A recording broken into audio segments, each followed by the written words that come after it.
After 36 years of civil war in which 200,000 people were killed, few thought this moment would come.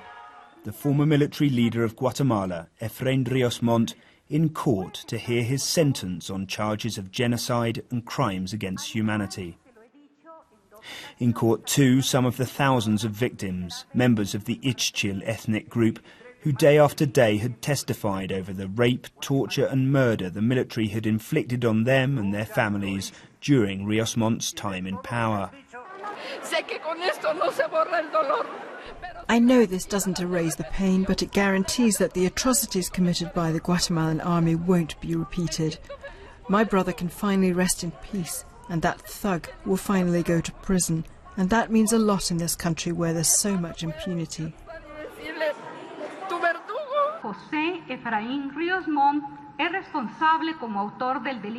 When finally the judge issued her findings, they were unequivocal. Rios Montt had overseen genocide in Guatemala and had done nothing to prevent it.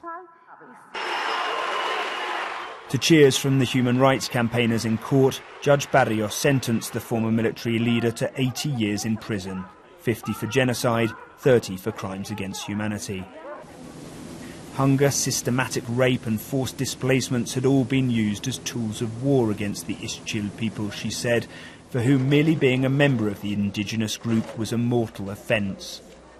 It was everything which the victims' families in Guatemala had been hoping to hear for decades. But for the former president's supporters, it was a gross misrepresentation of his time as leader. He had protested his innocence until the last, saying he was not involved in local conflicts. But it wasn't enough to convince the court. While this is a day which victims' families groups and human rights organisations in Central America thought would never come, it's also unlikely to be the end of the story. Mr. Rios Montt is sure to lodge an appeal.